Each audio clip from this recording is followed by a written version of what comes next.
Hello friends, मी Vishakha. Global online मराठीमध्ये आपल्या सर्वांचं स्वागत आहे. आजच्या व्हिडिओमध्ये आपण संत गाडगेबाबा अमरावती युनिव्हर्सिटी पेठ 2021 साठी कम्प्युटर अवेअरनेस म्हणजे संगणक जागरूकता या टॉपिकवरचे तिसरं लेक्चर बघतोय. याआधी आपले 2 लेक्चर्स झालेले आहेत. एमसीक्यू थ्रू आपल्या कन्सेप्ट क्लिअर करतोय आपण, ज्या या पेठ एक्झामसाठी आपल्याला खूप उपयुक्त ठरणार आहे. तर आजचं आपलं लेक्चर आपण सुरू करूया. हे तिसरं लेक्चर आहे. लेक्चर सुरू करण्यापूर्वी एक महत्त्वाची गोष्ट अशी आहे, जे स्टुडंट्स या युनिव्हर्सिटीचा म्हणजे संत गाडगेबाबा अमरावती युनिव्हर्सिटी पेठ एक्झामसाठी अपीअर होणार आहेत आणि ज्यांना ही एक्झाम क्लिअर करायची आहे त्यांच्यासाठी आमच्याकडे एक कंप्लीट कोर्स आहे अवेलेबल, ज्यामध्ये सेक्शन ए तुमचा पूर्णपणे कव्हर केला जाणार आहे. कारण या कोर्समध्ये तुम्हाला दिले जाणारे फुल व्हिडिओ लेक्चर्स, जे सिलेबसमध्ये तुम्हाला जे जे दिलेलं आहे त्याच्यामध्ये full video lectures, full syllabus notes, full syllabus 20 test, सरावासाठी 20 टेस्ट मिळणार आहेत तुम्हाला हे एक्झामची डेट येईपर्यंत. शिवाय कंप्लीट गायडन्स मिळणार आहे पीएचडी ऍडमिशन वरती. आणि हा कोर्स जॉईन करण्यासाठी फक्त दिलेल्या व्हॉट्सअप नंबरवरती मेसेज करायचा आहे. त्याची फीस फक्त 499 रुपये आहे. सेक्शन ए मध्ये कुठले कुठले सिलेबस मध्ये काय काय विषय आहेत तर environment, research methodology, language, ICT, त्याच्यानंतर न्यूमरिकल, रिझनिंग, हे सगळे विषय जे आहेत ते सगळे तुमचे या कोर्समध्ये कंप्लीट केले जाणार आहेत. फक्त सेक्शन 2 जो आहे, बी जो आहे, तो तुम्हाला तुमचा कंप्लीट करायचा आहे. म्हणजे सेक्शन ए चे टेन्शन तुम्हाला या कोर्समध्ये सगळं कंप्लीट करून मिळणार आहे. बघूया आजचा प्रश्न. How many types of e governance? E गव्हर्नन्सचे किती प्रकार आहेत? ई गव्हर्नन्स म्हणजे आपल्याला काय माहिती आहे, ऑनलाईन जे आपण कामं करतो, गव्हर्नमेंटचे जे आपल्याला काही कामं करायचे असतात ते आपल्याला ऑनलाईन सुविधा पुरवण्यात आलेल्या आहे. जसे की आपण वेगवेगळे प्रमाणपत्र घेतो, ते सगळे कशामुळे होतात? ई गव्हर्नन्स सिस्टीममुळे होतात. ती ऑनलाईनची कामं जी गव्हर्नमेंटची आहेत त्याला आपण ई गव्हर्नन्स असं म्हणू शकतो. तर त्याचे किती प्रकार आहेत हा आपला प्रश्न आहे. ऑप्शन्स आहेत 3, 4, 5 की 6. याचा करेक्ट आन्सर आहे 4. ई गव्हर्नन्सचे 4 टाईप आहेत हे आपल्याला स्टडी केल्यानंतरच लक्षात येतात. असं नॉर्मली जर बघायला गेलं तर आपल्याला वाटणार नाही की ई गव्हर्नन्सचे टाईप्स आहेत आणि तेही 4. तर ते टाईप्स कोणते कोणते आपल्याला बघायचे आहेत. E governance is of 4 types. 4 प्रकारचं ई गव्हर्नन्स आहे. कशा प्रकारचं आहेत? पहिला आहे गव्हर्नमेंट टू सिटीजन, G2C ज्याला म्हणतात. The government to citizen mention the government services that required by the familiar people. Most of the government services commander G2C. जे आपण सर्व्हिसेस बघितल्या की प्रमाणपत्र मिळतात ऑनलाईन, उत्पन्नाचा दाखला, त्याच्यानंतर रहिवासी दाखला, ही सगळ्या ज्या गोष्टी आहेत आपण ऑनलाईनसुद्धा सर्व्हिस प्रोव्हाइड करतो. पासपोर्ट, पॅन कार्ड, हे सगळ्या ज्या गोष्टी आहेत, गव्हर्नमेंटच्या ज्या कार्ड्स आहेत ते आपण ऑनलाईन ॲप्लिकेशन करू शकतो. ते कशामुळे? ई गव्हर्नमेंटमुळे. आणि त्याच्यातला पहिला प्रकार आहे गव्हर्नमेंट टू सिटीजन. त्या प्रकारामध्ये ही आपली कामं सगळी होतात, जी गव्हर्नमेंटची सर्व्हिसेस प्रोव्हाइड केल्या जातात ते या प्रकारामध्ये येतात. नेक्स्ट कुठला टाईप आहे? Government to business, G2B. The government to business is an interchange of service between government and business firm. It is productive for both government and business firms. G2B provides access to the partition forms needed to observe.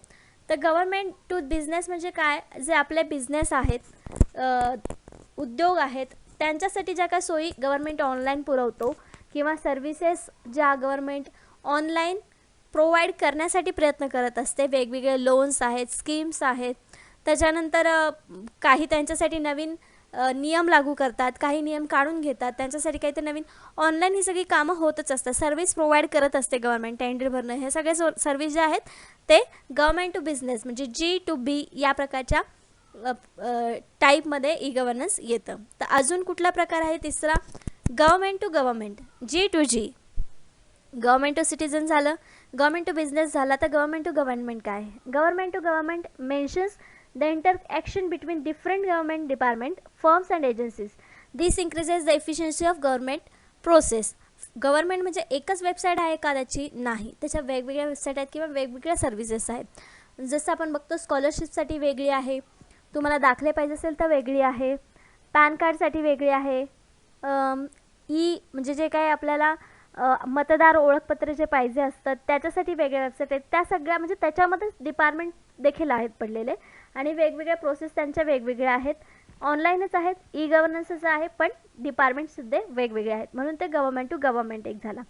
Last type जो आहे, fourth type, government to employee, G2E. The government to employee is a internal part of G2E. It aims to bring employees together and improve knowledge sharing. It provides online facilities to the employee. जसं आपल्याला माहिती आहे PF वगैरेच्या ज्या गोष्टी आहेत त्या ऑनलाईनच होतात. त्याचा आपण चेक करू शकतो. ऑनलाईन PF काढण्यासाठी अर्ज करू शकतो. PF नसेल तर त्याला अर्ज करण्यासाठी ऑनलाईन सर्व्हिसेस आहेत. ही सुद्धा ई गव्हर्नन्स प्रोसेसच आहेत. एम्प्लॉईच्या सुविधा पुरवण्यासाठीच आहेत. मग हा चौथा टाईप आहे ई गव्हर्नन्सचा. तर आज आपल्याला 4 टाईप कळाले ई गव्हर्नन्सचे. कोणते कोणते? G2C that is government to citizen, G2B government to business, G2G government to government, G2E म्हणजे गव्हर्नमेंट टू एम्प्लॉई. हे 4 प्रकार आहेत. हे आपल्याला लक्षात ठेवायचं आहे. नेक्स्ट क्वेश्चन आहे, when did the national e governance plan NEGP begin. म्हणजे नॅशनल ई गव्हर्नन्स प्लॅन जो आहे कधी सुरू झाला. ऑप्शन्स आहेत 2005, 2006, 2008 की 2010. त्याचं करेक्ट आन्सर आहे 2006. राष्ट्रीय ई गव्हर्नन्स योजना NEGP कधी सुरू झाली तर 2006 या वर्षी झाली. लास्ट सेशनमध्ये देखील आपण NEGP बद्दल बघितलं होतं. NEGP काय करतं याच्यावरती हा प्रश्न होता मागच्या वेळेसचा. आणि आता तो कधी आला होता किंवा कधी अप्रूव्ह झाला होता असा प्रश्न आला. म्हणजे आपल्याला एका संकल्पनेवर, एका कन्सेप्टवर किती कसे प्रश्न येऊ शकतात हे आपल्याला इथे समजतं. तर आजचा जो प्रश्न होता 2006 रोजी ही प्लॅनिंग चालू झाली. तर त्याची थोडीशी डिटेल माहिती बघूया. The government approved the National E-Governance Plans, that is NEGP, comprising of 27 mission mode projects and 8 components. 27 mission मोड होते प्रोजेक्टचे आणि 8 कंपोनंट्स होते. ऑन May 18 म्हणजे 18 मे 2006 रोजी in the year of 2011 4 projects health, education, PDS and post were introduced to make the list of 27 MPPs to 31 mission mode project MPPS. Mission mode projects MPP म्हणजे mission mode projects, जे सुरुवातीला 27 mission मोड project होते आणि 8 त्याच्यामध्ये component होते. ते पुढे 2011 पर्यंत 27 MPPs आणि 31 मिशन मोड तयार झालेले होते, जे आपल्याला कंप्लीट करायचे आहेत किंवा जे आपल्या देशात राहणाऱ्या प्रत्येक व्यक्तीच्या हिताचे असणार आहेत. त्याच्यामध्ये वेगवेगळे प्रोजेक्ट येतात. 4 project health, education, PDS and post were introduced. Next question बघूया. Which e commerce model is Amazon, Flipkart and eBay based on. Amazon, Flipkart व eBayवर आधारित हे कोणते कोणते ई कॉमर्स मॉडेल्स आहेत. ई कॉमर्स मॉडेल्स आहेत हे सगळे आपल्याला माहिती आहे. आपण शॉपिंग करत असतो त्याच्यावरती ही सगळी ई कॉमर्सची मॉडेल्स आहेत. पण ते कोणत्या बेसवर आहे? B2B, B2C, C2B आणि C2C. तर याचा करेक्ट आन्सर आहे D, C2C. कसं? Within the C2C type, consumers sell assets or services to other consumer online. म्हणजेच कस्टमर्स वेगळेच कंझ्युमर असतात आणि तेच ऑनलाईन कंझ्युमर्सला आपल्या वस्तू विकत असतात. To place sales, advertisement and connect to the potential buyers, individuals, a third party business, and e commerce business website or an online market place. eBay and Amazon are 2 prominent C2C commerce providers. त्याला काय म्हटलेलं आहे की consumer to consumer ही देणारी service आहे, म्हणून त्याला आपण C2C टाईप सर्व्हिस प्रोव्हाइड करणारी सिस्टीम किंवा मॉडेल असं म्हणू शकतो. नेक्स्ट क्वेश्चन आहे, प्रगती इज अन ॲक्रोनिम ऑफ. प्रगती हे एक संक्षिप्त रूप आहे. आपण मध्ये ऐकलं तर प्रगती प्रगती प्रगती, पण ही प्रगती काय आहे, त्याचा फुल फॉर्म काय आहे हे आपल्याला सांगायचं आहे. ऑप्शन्स आहेत proactive governance and transparency in India, proactive governance and timely implementation, primary governance for transparency in India, promoting and accomplishing the governance with assured and timely implementation.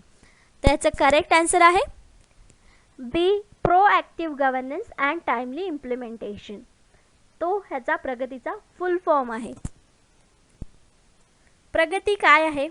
प्रगती that is proactive governance and timely implementation, as the name suggests, is aimed at starting a culture of proactive governance and timely implementation.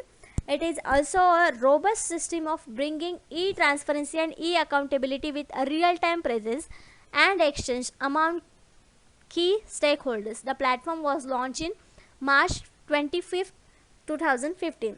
2015 मध्ये मार्च 25ला हा platform launch केला होता. Stake होल्डर्ससाठी त्यांच्यासाठी accountability राहावी, transparency राहावी, real time presence राहावा यासाठी हा एक प्लॅटफॉर्म प्रगती नावाचा उभा केला होता 2015 मध्ये. It is a multipurpose and multi model platform that is aim at addressing common man's grievance and simultaneously monitoring and reviewing important programs and projects of the government of India as well as project flagged by the state governments. जे काय इंडियाचं government आहे आणि state government आहे त्याने जे काही वेगवेगळ्या आपल्या गोष्टी मांडायच्या आहेत त्याच्यासाठी हा प्लॅटफॉर्म चा उपयोग केला. मल्टीपर्पज हा एक प्लॅटफॉर्म आहे. त्याच्यामध्ये कॉमन मॅनसुद्धा आपले ग्रीवियन्स किंवा आपल्या काही तक्रारी असतील किंवा काय शंका असतील त्या याच्यावरती सोडून घेतल्या जाऊ शकतात प्रगती या प्लॅटफॉर्मवरती.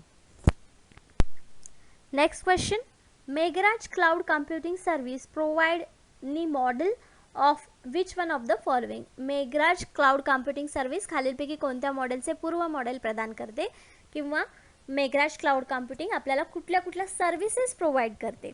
ऑप्शन्स आहेत platform as a service, infrastructure as a service, software as a service, storage as a service, all of the above. याच्यामध्ये 5 ऑप्शन्स आहेत आपल्याला. तर याचं करेक्ट आन्सर आहे ऑल ऑफ दी अबो. वरील 4ही सर्व्हिस ज्या आहेत ते आपल्याला Meghraj cloud computing service provide करत असते. जे आता आपण ऑप्शन्स बघितले, cloud computing service provide a new model of offering services that is platform as a service, pass, infrastructure as a service, last that is IaaS, software as a service, SaaS, and storage as a service, SaaS, to the user at fast pace with which is also cost effective. चांगल्या प्राईजमध्ये या सगळ्या services cloud computing service आपल्याला provide करत असते. In order to utilise and harness the benefit of cloud computing. Cloud कम्प्युटिंगचा जो आपल्याला उपयोग करून घ्यायचा आहे, बेनिफिट आपल्याला मिळायचा आहे, त्यासाठी या सर्व्हिसेस आपल्याला प्रोव्हाइड केल्या जात आहेत कमी कॉस्टवरती. Government of India has embarked upon the ambitious initiative GI cloud which has been named as Meghraj. तर हे इनिशिएटिव्ह गव्हर्नमेंट ऑफ इंडियाकडून घेतलेलं आहे आणि त्याचं नाव काय दिलेलं आहे, Meghraj. This initiative is to implement various components including governance mechanism to ensure proliferation of cloud in the government. The focus of this initiative is to accelerate delivery of e-services in the country while optimizing ICT spending of the government. याचा मोठो एकच आहे की ICT जे आहे म्हणजे E services लोकांमध्ये जास्त पसरवायचे आहेत. त्यांना त्याची काय सवय लावण्यासाठी किंवा त्यांना त्याची उपयोग जास्त व्हावा, लवकरात लवकर सगळ्या सर्व्हिसेस प्रोव्हाइड व्हाव्या सिटीजन्सला, यासाठी या प्रकारचा प्लॅटफॉर्म किंवा या प्रकारचे सर्व्हिसेस आपल्याला प्रोव्हाइड केलेल्या जात आहेत by the Indian government. Next question, which one of the following is correct for prime builder of e-governance application up to the grassroots level as well as promoter of digital opportunities for sustainable development. Prime builder of E शासन सरकार अर्जासाठी तसेच टिकाऊ विकासासाठी digital संधीच्या प्रवर्तकांसाठी खालीलपैकी कोणते योग्य आहे. म्हणजे डिजिटल विकास जो आहे, आपले डेव्हलपमेंट आहे, promoters of digital opportunities for sustainable development, या सगळ्याला काय गरजेचं आहे किंवा काय उपयुक्त आहे, योग्य आहे ते आपल्याला सांगायचं आहे. ऑप्शन्स आहेत NIC, M-Governance, माय गव्हर्नमेंट ॲप, NPE. त्याचं करेक्ट आन्सर आहे NIC. आपण भरपूर साऱ्या वेबसाईट्स बघतो, त्याच्यापुढे .NIC असतं. तर ते काय आहे किंवा ते आपल्याला कसं उपयोगी होतं ते बघूया. National informatics centre that is NIC. वेगवेगळ्या वेबसाईटच्या मागे .NIC असतं. The national informatics centres was establish in 1976. 1976 मध्ये हे स्थापन झालं होतं. And has scenes emerge as a prime builder म्हणून त्याला आपण एमर्ज केलं होतं ऑफ गव्हर्नमेंटमध्ये.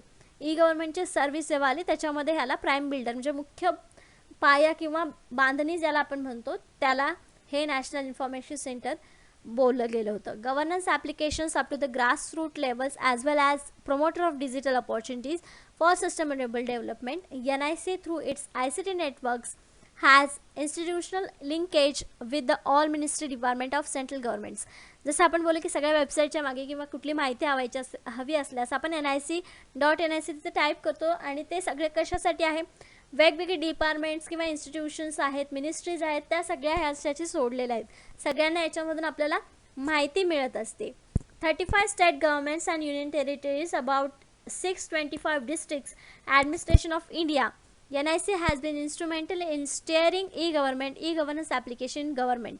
जर मुख्य हेतू हाच आहे की ई-गव्हर्नमेंट आणि ई-गव्हर्नन्स जे काही ॲप्लिकेशन्स आहेत किंवा ज्या काही सर्व्हिसेस आहेत त्या सगळ्या लोकांना माहिती व्हाव्या किंवा त्यांना त्या जास्तीत जास्त यूज करायला सोप्या व्हाव्या यासाठीच्या या वेगवेगळ्या स्कीम्स किंवा प्लॅटफॉर्म्स आपण उभे करत असतो, म्हणजे गव्हर्नमेंट आपल्यासाठी उभे करत असतं.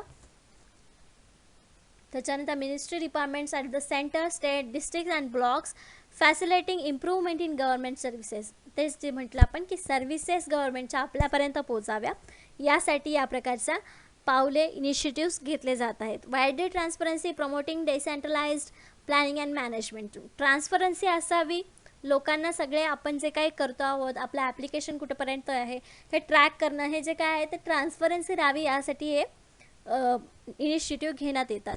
Promoting decentralisation planning and management, resulting in better efficiency and accountability people of India. जसं आम्ही म्हटलं की आपण ॲप्लिकेशन किती टाकले, किती अप्रूव्ह झाले, कशा आता कुठल्या स्थितीमध्ये आपलं ॲप्लिकेशन आहे, पोचलं की नाही ऑफिसला, हे सगळं आपण कशामुळे बघू शकतो, ई गव्हर्नन्स म्हणजे ऑनलाईन सर्व्हिसेसमुळे करू शकतो. तर या सगळ्या इनिशिएटिव्ह कशासाठी घेण्यात आलेल्या आहे, ई गव्हर्नन्सच्या इम्प्रूव्हमेंटसाठी, लोकांना ते इझी जावं आणि त्यांना ते पोचावं यासाठी. Next question, which one of the following pillar of Digital India is related to online hosting of information and documents would facilitate open and easy access to the information for citizen. Digital इंडियाचा खालीलपैकी कोणता आधारस्तंभ माहितीच्या online होस्टिंगशी संबंधित आहे आणि दस्तऐवजांमुळे नागरिकांना माहिती सहज मिळू शकेल. ऑप्शन्स आहेत broadband highways, public interest access programme, information to all, e Kranti. ते हे आपले ऑप्शन्स आहेत. त्याच्यातलं करेक्ट आन्सर आपल्याला सांगायचं आहे. करेक्ट आन्सर आहे C, information to all.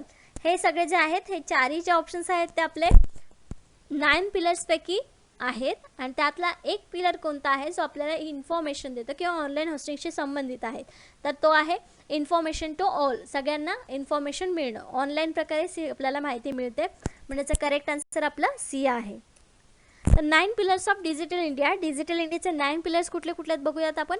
Broadband highways, universal access to the mobile connectivity, public internet access programme, e governance, reforming government through the technology, e Kranti, electronic delivery of service, information to all, electronics manufacturing, IT for jobs, early harvest programmes. हे सगळे 9 pillars आहेत digital इंडियाचे. म्हणजे digital India होण्यासाठी या सगळ्या गोष्टी आपण आत्मसात गव्हर्नमेंटने अंमलात आणलेले आहेत आणि ते आपल्याला उपयोगी पडतात किंवा उपयोगात यावेत यासाठी ते अंमलात आणलेले आहेत. त्यातलं आपलं करेक्ट ऑप्शन काय होतं, इन्फॉर्मेशन टू ऑल, ज्याच्यामध्ये आपल्याला सगळी माहिती मिळत असते, सगळ्यांना ओपनली ही माहिती मिळू शकते. नेक्स्ट क्वेश्चन बघूया. To transform India into digitally import society and knowledge economy is which one of the following. भारताला डिजिटल सशक्त समाज आणि ज्ञान अर्थव्यवस्थेत रूपांतरित करण्यासाठी खालीलपैकी कोणते उपयोगी आहे किंवा कोणते आहे जे हे सगळं करू शकणार आहे. ऑप्शन्स आहेत E Kranti, NEGP that is national e governance plan, NEGP 2.0 आणि डी डिजिटल इंडिया. तर प्रश्नामध्येच आपलं उत्तर आहे भारताला डिजिटल सशक्त बनवण्यासाठी. ऑप्शन्सपैकी काय आपल्याला योग्य आहे. मग आपलं उत्तर काय येणार, डी डिजिटल इंडिया. करेक्ट. भारताला डिजिटल सशक्त समाज आणि ज्ञान अर्थव्यवस्थेत रूपांतरित करण्यासाठी आपल्याला डिजिटल इंडिया ही स्कीम किंवा हा इनिशिएटिव्ह आपल्याला उपयोगी पडणार आहे किंवा तो मदत करणार आहे. The digital India programme is a flagship programme of government of India. Indian गव्हर्नमेंटचा हा एक प्रोग्राम आहे with a vision to transform India into digitally empowered society आणि नॉलेज इकॉनॉमी. म्हणजे हे एक त्या इनिशिएटिव्हचं, त्या प्रोग्रामचा विजन आहे की डिजिटली एम्पॉवर्ड करायचं आहे सोसायटीला आणि नॉलेज इकॉनॉमी बनवायची आहे. Government of India launch national e governance plan NEGP in 2006. त्याच्या अंतर्गत हा एक प्रोग्राम आपण राबवला जात आहे. आपल्याला नेक्स्ट टाइम क्वेश्चन असा येऊ शकतो की ई गव्हर्नन्स प्लॅन्स NEGP 2016 मध्ये जो आला होता त्याच्या अंडर एक प्रोग्राम आपण तयार केला होता, ज्यामुळे आपला भारत डिजिटली सशक्त होणार आहे, असा देखील आपल्याला प्रश्न येऊ शकतो. सेम प्रश्न आहे, क्वेश्चन सेम, आन्सर देखील सेम आहे, पण प्रश्न थोडा ट्विस्ट केलेला आहे. नेक्स्ट टाइम डिजिटल इंडिया कोणाच्या अंतर्गत किंवा कुठल्या स्कीमच्या अंतर्गत फॉर्म केलेला प्रोग्राम आहे, असा देखील आपल्याला प्रश्न येऊ शकतो. तर आपलं करेक्ट आन्सर काय असेल तेव्हा national e governance plan. Next question आहे, what is the purpose of Umang app. Last लेक्चरमध्ये आपण उमंगचा फुल फॉर्म बघितला होता. तर उमंग ॲपचा उद्देश काय आहे तो आपल्याला आज सांगायचा आहे. ऑप्शन्स आहेत slow gaming, fast track mobile governance, fast gaming आणि डी नन. तर करेक्ट आन्सर काय असणार आहे बी, फास्ट ट्रॅक मोबाईल गव्हर्नन्स. कारण उमंगचा फुल फॉर्म बघितला होता आपण आणि फास्ट ट्रॅक मोबाईल गव्हर्नन्स हे त्याचं करेक्ट आन्सर आहे. गव्हर्नमेंटशी संबंधित गव्हर्नमेंटच्या सर्व्हिसेस प्रोव्हाइड करण्यासाठी हे ॲप्लिकेशन आहे Umang. It's primarily aim to abridge inconvenience faced by users in managing multiple mobile apps and facilities a one-stop solution to avail varied government services. तर government services इथे provide केल्या जातात, एकाच ॲप्लिकेशनमध्ये केल्या जातात. जे युजर्स असतात त्यांना वेगवेगळे ॲप्लिकेशन म्हणजे ॲप्लिकेशन यूज करताना वेगवेगळ्या प्रॉब्लेम्सला फेस करावं लागतं. त्याच्यामुळे आपण एकच ॲप्लिकेशन यूज करूया किंवा लोकांना देऊया असं म्हणून गव्हर्नमेंटने एक नवीन ॲप चालू केलं होतं, ज्याचं नाव होतं उमंग आणि त्याच्यावरती सगळ्या सर्व्हिसेस एकाच ॲपवरती होत्या. दच downloading one mobile app will aid coverage of various efforts carried out separately to reach out to be individuals via mobile phones. म्हणजे प्रत्येकाच्या मोबाईल फोनमध्ये जर ॲप्लिकेशन असेल तर त्याच्यावरचा जे काही कामं आहेत, सर्व्हिसेस आहेत, त्या लवकर होतील आणि त्यांचे लोकांचे एफर्ट्स कमी होतील एकाच ॲप्लिकेशनमध्ये जर सगळ्या सर्व्हिसेस मिळणार असतील तर. म्हणून त्या उद्देशाने हे उमंग ॲप अस्तित्वात आलं होतं, वापरत आहे. Next question, what is digi locker approved from. Digi locker कशाकडून मंजूर आहे.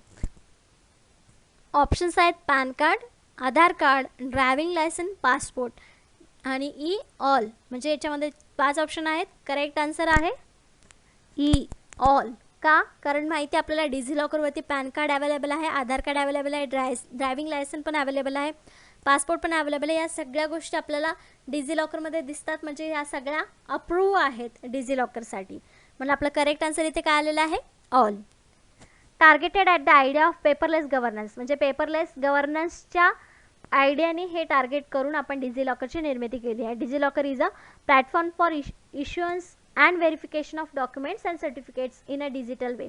तर डॉक्युमेंटचं व्हेरिफिकेशन आणि देणं म्हणजे इश्यू करणं हे सगळं डिजिटली वेमध्ये व्हावं यासाठीचा हा एक प्लॅटफॉर्म आहे डिजी लॉकर.